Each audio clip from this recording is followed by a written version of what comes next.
ఆయుష్మాన్ భవ. ఆయుష్ రేఖని చూసావా? ఎంత పొడుగ్గా ఉందో. అల్పాయుషుడైపోయాడు పాపం. మిత్ర, నీకు హాలోగ్రామ్ జ్ఞాపకం ఉందా?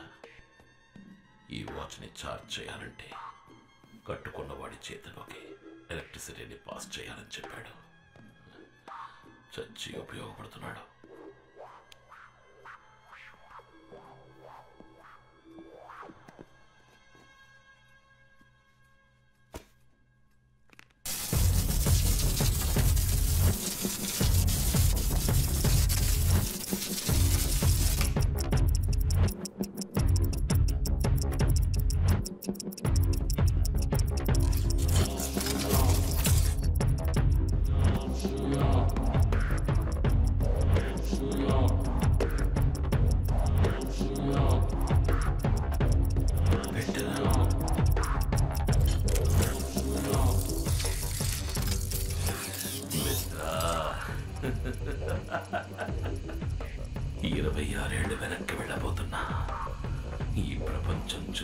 చరిత్ర సాధించిన ఘనత అన్నిటినీ నా కాళ్ళ దగ్గరికి తెచ్చుకోబోతున్నా.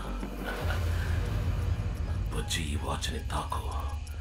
నేను కోల్పోయిన ఇన్నేళ్ల జ్ఞాపకాలతో పాటు నాకు నువ్వు కావాలి. ఇద్దరం కలిసి వెళదాం.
నిజంగా నేను నమ్మలేకపోతున్నాను సార్. ఇప్పటిదాకా నేను మీ పక్కనే ఉన్నా కదా, ఇప్పుడు చూస్తే నేను నా ఇంట్లో ఉన్నాను సార్. సార్ ఆ వాచ్ అద్భుతం సార్.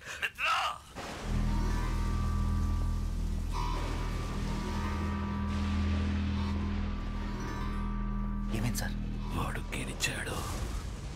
ఆ శివకుమార్ గెలిచాడు.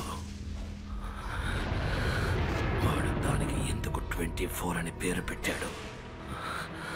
అది కేవలం ఆ తారీఖులో ఉన్న 24 గంటల లోపు మాత్రమే తీసుకెళ్ళగలుగుతుంది. 26 ఏళ్ళు కనీసం నిన్నటికో రేపటికో కూడా మనల్ని తీసుకువెళ్ళలేదు. ఇప్పుడు ఏం చేద్దాం సార్? దీన్ని మార్చి సరి చెయ్యడానికి ఒక్కడే ఉన్నాడు. మణి, శివకుమార్ సుపుత్రుడు. వాడిని మనం చంపేశాం కదా సార్. ఇప్పుడే వాడి ఆయుష్ రేఖ బలం తెలుస్తుంది. తారీఖు చూడు, టైం చూడు.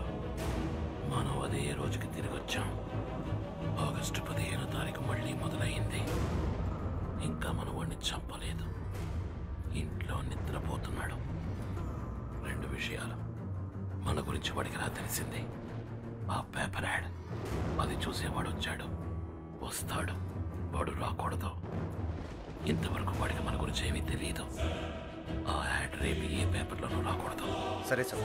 ఇక 2వ విషయం, లేచేపటికి వాడి చేతికి వాచ్ ఉండాలి, లేదంటే అనుమానం వస్తుంది.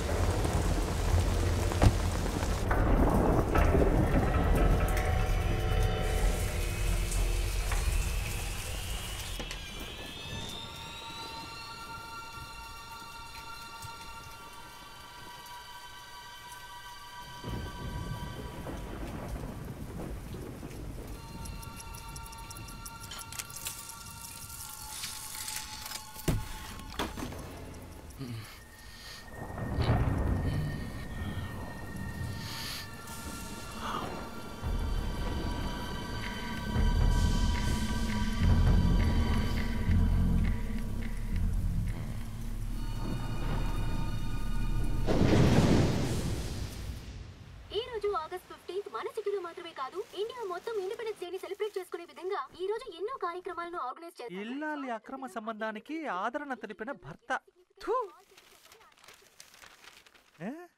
వీళ్ళలో ఎవరిని కొంటే ఎవరు ఫ్రీ? ఎవరైనా మనకు ఓకే.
సార్ మీరు చెప్పినట్టే చేశాను సార్. వాడు నిన్ను చూశాడా? లేదు సార్. వాడు నిన్ను చూస్తే ఇన్నేళ్ళు మనం పడ్డ కష్టం వృధా అయిపోతుంది. ఖచ్చితంగా తను నన్ను చూడలేదు, కానీ నేను తన్ని చూశాను. తన చేతికి మీరు తయారు చేసిన వాచ్ నేను తీసుకొని చూశాను, అది పనిచేస్తుంది. ఆశ్చర్యం ఏంటంటే తను చూడడానికి అచ్చం మీ పోలికలతోనే ఉన్నాడు సార్.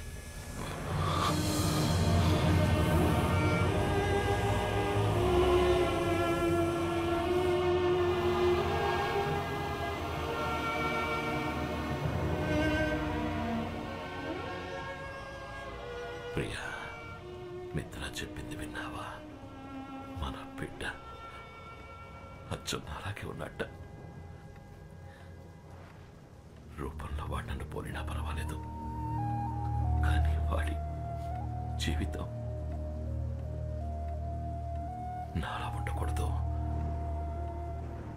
అందుకే వాడు ఇక్కడే ఉంటున్నాడని తెలిసి కూడా వాడికి దూరంగా ఉంటున్నాను.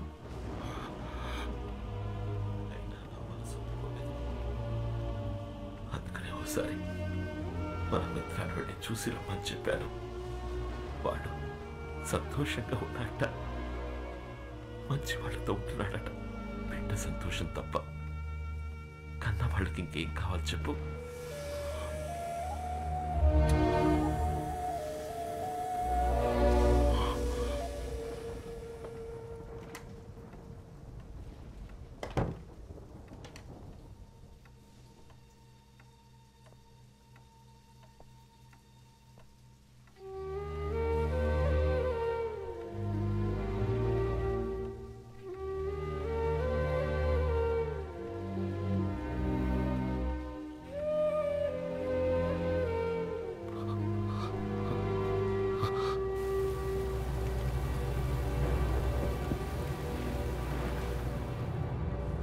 అదేనా సార్, వాడు వాచ్ పెట్టుకునే చేతికి కాకుండా మార్చి పెడితే ఖచ్చితంగా నన్ను ఫాలో అవుతూ ఇక్కడికి వస్తాడని అంత కరెక్ట్గా చెప్పారు.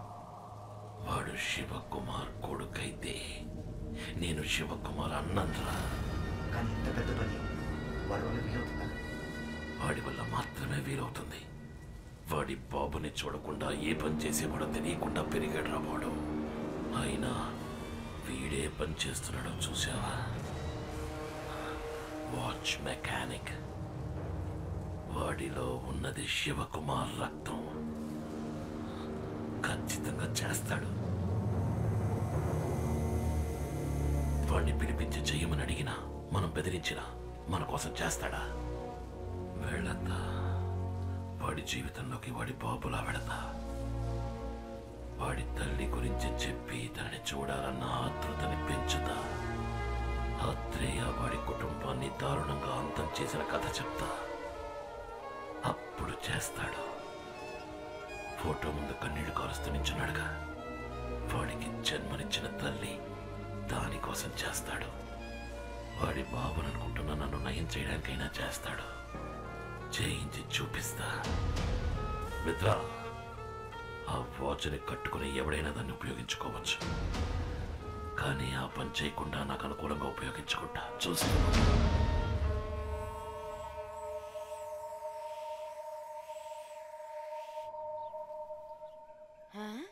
అరేరే, నా బిడ్డకి జ్ఞానోదయం అయినట్టుందే.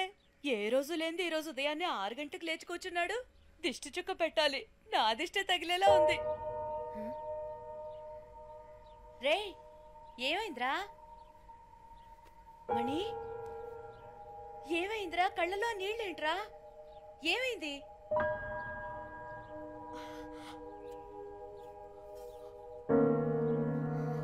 అమ్మా, వీళ్ళ గురించి తెలుసుకోవాలని ఆతృతతో అడగడం లేదు. నేను నీ బిడ్డని కానా అన్న ఆవేదనతో అడుగుతున్నాను. మనం ఎలా కలిసామమ్మా?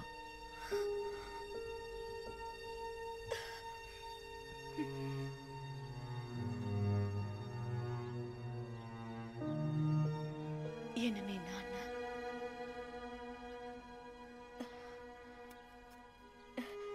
నువ్వు పెరిగి పెద్దయ్యాక నీ ముఖం చూస్తే అప్పుడు నాకు అర్థమైంది. నిన్ను నా చేతుల్లో పెట్టి నా జీవితాన్ని మార్చేసిన వారు మీ నాన్న. మనం ఎవరని అడిగావు కదా, చెప్తాను. ఊర్లోనే చాలా పెద్ద కుటుంబం మనది. నాన్న, అన్న, వదినలతో ఎంతో ప్రేమగా ఉండే కుటుంబం. ఆ ఇంటి గారాల పట్టిన నేను. అమ్మాయిలు బాగా చదివి పైకొచ్చి అందరికీ సాయపడాలనే ఉద్దేశంతో నన్ను బయటూరికి పంపించి చదివించారు మా నాన్న. ఒకరోజు నాకు ఉత్తరం వచ్చింది.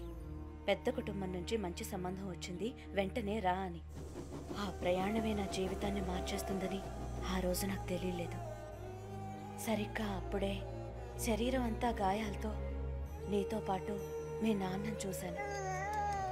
నిన్ను నా చేతుల్లో పెడుతూ నీ బిడ్డకు ఎటువంటి ఆపద రానివ్వనని వాళ్ళమ్మకి మాటిచ్చానని, ఆ మాట నిలబెట్టుకునే పరిస్థితుల్లో నేను లేనని, మీరే ఎలాగైనా నా బిడ్డని కాపాడాలని నిన్ను నా చేతుల్లో పెట్టి ఆయన వెళ్ళిపోయారు.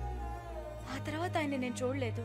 అమ్మాయి పెళ్లి చేసుకోవడానికి వస్తుంది కదా అని మా నాన్న స్టేషన్కి అన్న, వదినల్ని, పెళ్లి వాళ్ళని, స్నేహితుల్ని, బంధువుల్ని అందరినీ తీసుకొచ్చారు. ఆ సంతోష సమయంలో అందరూ నా కోసం ఎదురు చూస్తుండగా చేతిలో బిడ్డతో నేను ట్రైన్ దిగాను. మా నాన్నతో పాటు అందరూ నిర్ఘాంతపోయారు. అక్కడున్న వాళ్ళంతా పెళ్లి కావాల్సిన పిల్లని పై చదువులకి పక్కూరు పంపిస్తే ఇదిగో ఇలాగే బిడ్డతో దిగుతుందని సూటిపోటి మాటలతో దెప్పిపొడిచారు. వాళ్ళ మాటలు తలుచుకుంటే ఇప్పటికీ మనసు కష్టంగా ఉంటుంది. ఇంట్లో ఒకటే గొడవ, మా నాన్న, అన్నయ్య, తమ్ముళ్లతో. నువ్వు చెప్పింది మేము నమ్ముతాం, ఊళ్ళో వాళ్ళు నమ్ముతారా అని అడిగారు. నిన్ను కట్టుకోబోయేవాడికి ఈ బిడ్డ ఉన్నాడని తెలిస్తే ఈ పెళ్లి ఒప్పుకుంటాడా అని అడిగారు. మా నాన్నతో అన్నాను, ఏ నాన్న, ఎవరికైనా ఏదైనా మాట ఇస్తే ఎట్టి పరిస్థితుల్లోనూ ఆ మాట తప్పకూడదని చిన్నప్పటి నుంచి మీరే కదా నాకు నేర్పించారు. ఈ బిడ్డని కాపాడుతానని వాళ్ళ నాన్నకి మాట ఇచ్చాను, ఇప్పుడు ఆ మాట తప్పమంటారా నాన్న అన్నాను. అదే నేను ఆయనతో మాట్లాడిన చివరి మాట. ఆ తర్వాత నేను తీసుకుని రూమ్లోకి వెళ్ళిపోయాను. ఆ రోజు రాత్రంతా నువ్వు పాల కోసం ఏడ్చా. నీ బాధ చూడలేక నేను ఏడ్చాను. ఆ క్షణాన్ని నిర్ణయించుకున్నాను, తల్లి కాకుండానే నీకు తల్లి పాలిచ్చాను. అప్పుడే నువ్వు నన్ను అమ్మ అని పిలిచాను. ఆ మాటకున్న గొప్పతనాన్ని తెలుసుకున్నాను. ఆ రోజు నుంచి వాళ్ళ కూతురునన్న విషయాన్ని మర్చిపోయి నీకు అమ్మగా ఉండాలని నిర్ణయించుకున్నాను. నా బిడ్డ వల్ల ఎవరు ఏ మాట పడకూడదని ఆ ఇల్లు వదిలిపెట్టి వచ్చేసాను. ఆ రోజు నుంచి నాకు ఊరైనా, ఇల్లైనా, లోకమైనా అన్నీ నువ్వేరా. ఇప్పుడు చెప్తున్నాను రా, ఈలాగా నేను నిన్ను 10 నెలలు మోసి కనలేదు, కానీ 26 ఏళ్ళు నా గుండెల్లో పెట్టుకొని చూశాను. నేనేరా నీకు అమ్మని. ఎవరెన్ని చెప్పినా నేనే నీకు అమ్మని. నువ్వు నా కొడుకువి, నేను నీకు అమ్మని, అంతే. ఏడవకురా, ఏడవకు. చూడు, వీళ్ళ దగ్గరికి నువ్వు నన్ను తీసుకెళ్ళు. వాళ్ళతో మాట చెప్పాలి. మీకు మీ బిడ్డని కాపాడుతానని మాట ఇచ్చాను కదా, ఆ మాట నిలబెట్టుకున్నారని చెప్పాలి. నన్ను తీసుకెళ్ళు. అమ్మా నాన్న అంటే ఎవరో తెలియని వయసులోనే నాకు వాళ్ళ దూరం అయ్యుండొచ్చు. అది పెద్ద విషయమేం కాదు. కానీ నాకు ఊహ తెలిసిన నాటి నుంచి నువ్వే నాకు అమ్మా నాన్న అంతా. కానీ నువ్వు 20 ఏళ్ళు కనిపించిన వాళ్ళతో ఉండి పెరిగి నా కోసం అదని దూరం చేసుకుని ఒంటరిదానిగా నన్ను ఇంతవాడిని చేశావు. నీకన్నా ఈ లోకంలో నాకు ఎవరమ్మా ముఖ్యం? నాకంటూ లేని వాళ్ళు లేకుండానే పోనీ, కానీ నీకంటూ ఉన్న వాళ్ళతో నిన్ను తీసుకెళ్లి కలపాలి. నాకదే ముఖ్యం. మాతాజీ, మొదటి నుంచి నీ యాక్టివిటీస్ ఏం బాగలేవు.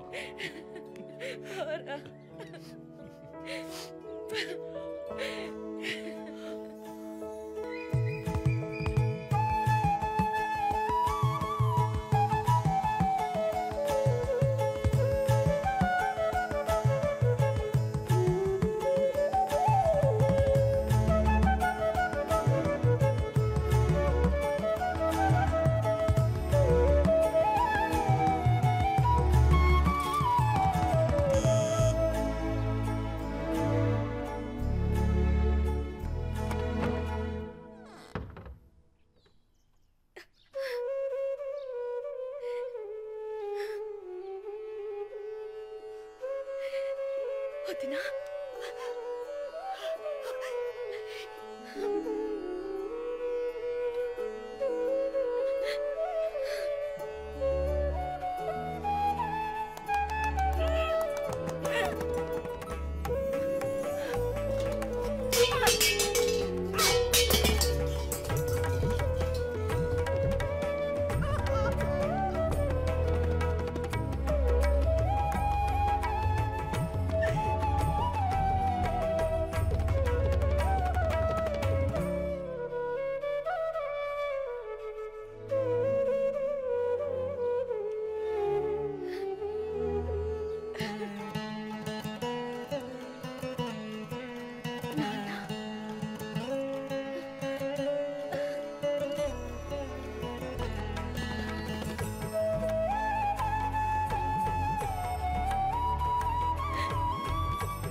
మణి, మీ మనవడు. రారా ఇలా. ఒకే రోజులో మీ అమ్మని తీసుకెళ్ళిపోయావు. మళ్ళీ తనని తిరిగి తీసుకురావటానికి నీకెన్ని సంవత్సరాలు పట్టింది కదూ? రే, ఏంట్రా అలా చూస్తూ ఉండిపోయావు? నాన్నగారే మాట్లాడుతున్నా, నీకేంటి?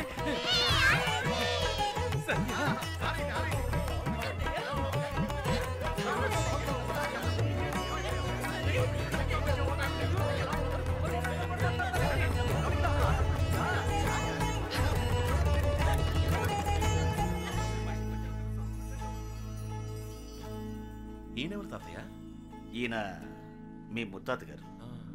వచ్చేటప్పుడు మన స్కూల్ చూసుంటావుగా, అది ఈయన కట్టించారు. తర్వాత ఈయనెవరంటే తాతయ్య. ఇదెవరు తాతయ్య? మన కుటుంబంతో సంబంధం లేనట్టు విడిగా తెలుస్తోంది. అదా మీ మామయ్య కూతురు సత్య. నిజమా? సత్యభామ. మీ అమ్మాయి ఇంట్లో లేకపోయినా తన పేరైనా ఈ ఇంట్లో ఉంటుందని అలా పెట్టాం. ఇప్పటిదాకా ఇక్కడే ఉంది. ఒకవేళ బయటకు ఏమైనా వెళ్ళిందేమో. బాగా తెలివైన పిల్ల. దాన్ని ఎవ్వరూ మోసం చేయలేరు. గడుగ్గాయి.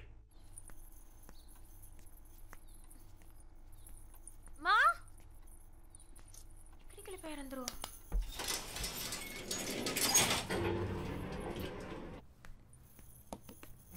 హాయ్.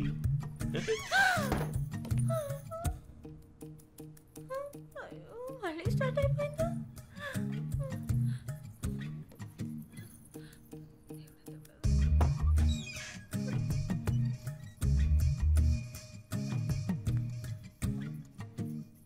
తను చెప్పినట్టే జరుగుతుంది.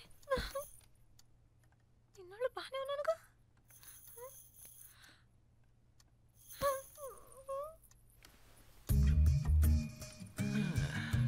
నేను అప్పుడే చెప్పాను కదా నీకు ఇమాజిన్ రొమాన్సోఫీలియా ఉంది అని. ఏమండి, అసలే నా కొంట్లో బాలేదు, మధ్యలో మీరేంటి? ఓ మై గాడ్, నా గొంతు నీకు వినిపించిందా? ఇలా చూడు సత్య, ముందు నేను లేని చోటంతా నీకు కనిపించాను అంటే నువ్వు నన్ను మనస్ఫూర్తిగా ప్రేమించడం మొదలుపెట్టావు. That's symptom number 1. ఇప్పుడు నా మాటలు నీకు వినిపిస్తున్నాయి. That's symptom number 2. అప్పుడు దీని అర్థం ఏంటర్థం? లవ్ ముదిరిపోయిందని అర్థం. నేను నమ్మను. ఏ? నాకు లవ్వా? అది మీ మీద? అవును మరి. లవ్ కాకపోతే కొత్త నంబర్ 6, పాత number 16, money watch works, watch maker street, Vizag 530027 లో ఉన్న నేను, పాత నంబర్ 21, కొత్త నంబర్ 24, ఉల్లి వీధి, గోపాల సముద్రంలో ఉన్న నీ కళ్ళకు కనిపిస్తున్నానంటే ఎలా మరి? మా ఊరు అడ్రస్ మీకెలా తెలుసు? Basically I'm watch mechanic. General గా నాకు జనరల్ నాలెడ్జ్ ఎక్కువ. అది వదిలేసి నీ కళ్ళకి మాత్రం ఎలా కనిపిస్తున్నాను? ఎలా కనిపిస్తున్నారు? లవ్. యా. ఇప్పుడు నేను ఎక్కడున్నానో చెప్పు. Hall number 6, new number 16, money watch works, watch maker street, Prahladpuram, Vizag 530027. నువ్వెక్కడున్నావు? హాల్ నంబర్ 21, న్యూ నంబర్ 24, ఉల్లి వీధి, గోపాల సముద్రం. అది అయినా నేను కనిపిస్తున్నాను, నా మాట వినిపిస్తోంది అంటే ముదిరిపోయింది. Symptom number 2 confirm. ఇప్పుడు సిమ్టమ్ నంబర్ 3. ఏంటిది? ఇప్పుడు వెంటనే పెళ్లి చేసుకునే ఆశ ఉందని చెక్ చేద్దాం. అలాంటి ఆశలు ఏమీ లేవండి. తొందరపడి మీరు ఏ నిర్ణయం తీసుకోకూడదు. నేను మీలాగే అనుకుంటున్నాను. అయినా మీరు నా పర్మిషన్ లేకుండా నా లవ్ చేయడం నాకేమాత్రం నచ్చలేదు. సరే వదిలేండి, జరిగింది ఏదో జరిగిపోయింది. ముందు ఏదో టెస్ట్ చేద్దాం. ఒకవేళ మీ కళ్ళకి మా అమ్మ కనిపిస్తే మీరు మా కుటుంబంలో ఒకరవ్వాలని, నన్ను వెంటనే పెళ్లి చేసుకోవాలనే ఆశ మీ మనసులో పొంగుతుందని అర్థం. ఎలా మీ అమ్మగారిని? ఏదో మిమ్మల్ని లవ్ చేస్తున్నాను కాబట్టి నేను లేని చోట మీరు ఉన్నట్టు, మీరు మాట్లాడుతున్నట్టు అనిపిస్తుంది. అందుకని ఏకంగా పిచ్చి షార్ప్ అండి మీరు. ఒకవేళ మీ కళ్ళకి వెనకాల కిటికీలోంచి మా అమ్మ కనిపిస్తే, ఒకవేళ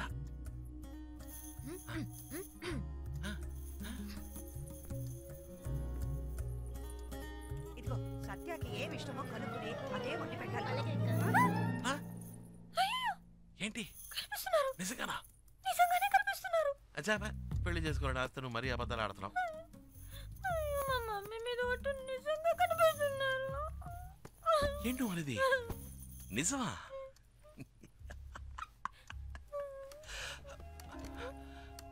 దిగులు పడకో. చివరిగా సిమ్టమ్ నంబర్ 4 టెస్ట్. ఇంకో టెస్టా? ఇది చాలా అందమైన టెస్ట్. ఏంటో చెప్పండి. పెళ్ళైన వెంటనే నీకు పిల్లల్ని కనాలనే ఆశ ఉందో లేదో తెలుసుకునే టెస్ట్. అదెలా? నేను ఎక్కడున్నాను? Hall number 6, new number 16, money watch works, watch maker street, Prahladpuram, Vizag 530027. నువ్వెక్కడున్నావు? న్యూ నంబర్ 21, హాల్ నంబర్ 24, ఉల్లి వీధి, గోపాల సముద్రం. అక్కడున్న నేను, ఇక్కడున్న నిన్ను తాకడం కుదురుతుందా? కుదరదు. తాకినట్టు కనుక అనిపిస్తే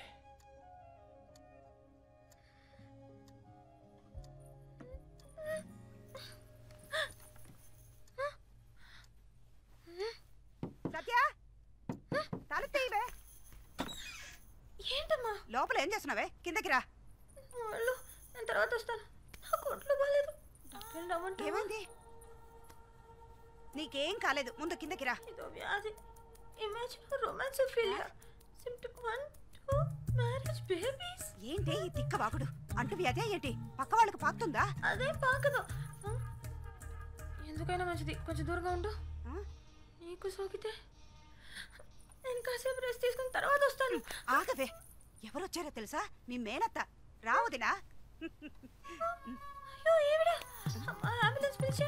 ఏమైంది నీకు? వదినా ఈ పిల్ల నీ మేనకోడలు సత్య. నీకు కనిపిస్తున్నారా? వ్యాధి నీకు సోకిందా? ఇద్దరం కలిసి డాక్టర్ దగ్గరికి వెళ్తాం పదా. నోరు మీవే. ఇన్నేళ్ల తర్వాత వచ్చిందేని సంతోషపడకుండా పిచ్చి పట్టిందల్లాగా వాగుతున్నావు. వదినా నా మేనకోడలు ఇదివరకే మా ఇంటికి వచ్చింది. కానీ పని మీద వచ్చింది. అయ్యో నా మేనకోడలకు కనీసం కంపు కాఫీ కూడా ఇవ్వకుండా పంపించానే. ఏంటి అలా చూస్తున్నావు? మణికి నువ్వు ఇక్కడున్న సంగతి తెలిస్తే ఎంత సంతోషపడతాడో తెలుసా? మణి మణి రే మణి మణి ఇలా రారా రా. Sure. Yes, Mataji. How can I help you? ఇటు చూడు ఎవరున్నారు. ఎవరు? మన ఇంటికి వచ్చిందే. ఎప్పుడు? రే నా చీర కూడా ఇచ్చాను కదరా. అయ్యో మా షాప్కి ఎంతో మంది కస్టమర్స్ రావడం వల్ల మొహం గుర్తుండకపోవచ్చు. సారీ, మీ మొహం గుర్తుపట్టేందుకు తప్పుగా అనుకోకండి. అదేరా చందన స్టోర్ లో నా కాబోయే కోడల కోసం పింక్ కలర్ చీర కొన్నాను, అది ఇచ్చాను కదా. HMT మోడల్ S76 తాతగారి ఫేవరెట్ వాచ్. బేసికల్ వాచ్ మెకానిక్ అయినందువల్ల నాకు కస్టమర్ల మొహాలు గుర్తుండవు, వాచ్ మోడల్సే గుర్తుంటాయి. అందులో కూడా నేను డేట్ సెట్ చేసి ఇచ్చేనే. ఆ వాచ్ కరెక్ట్గా వర్క్ అవుతుందా? బై ది వే ఐ మణి. నీ బావా తాతయ్య ఇదిగో వస్తున్నా. తాతగారు ఇంకేవో ఫోటో చూపిస్తారట, నేను కిందకెళ్ళి వస్తాను. లోపల నా బాక్స్ ని షెల్ఫ్ మీద పెట్టాలి, కాస్త హెల్ప్ చేస్తారా? అది గర్ల్స్ రూమ్ లోకి బాయ్స్ ఇక్కడ గెస్ట్లతో పని రే చేస్తా. పెట్టిరారా. వదినా నేను నిజంగా అమ్మా నమ్మలేకపోతున్నాను. అమ్మా నాకు ఈరోజు థ్రోట్ సరిలేదమ్మా. అమ్మా ఇందాకేమన్నా సిమ్టమ్ 1 2 3 4 సిమ్టమ్ 5 ఏంటో తెలుసా బావా? నా స్కూల్లో నాకు ఇది నేర్పించలేదే. తెలియదా? ఆ వ్యాధి సోకిన పేషెంట్ కళ్ళలో ఒకడు కనిపిస్తున్నాడు కదా, వాడిని ఆ పేషెంట్ ఏం చేస్తుందో నేను చెప్పనా? గుడ్లు పీకి ముక్కు మీద గుద్ది చెవులు లాగి చేతులు విరిచి. ఐ థింక్ నీకు ఇమాజినోఫిలియా పోయిందనుకుంటా. Yeah we both are in the రొమాన్సోఫిలియా.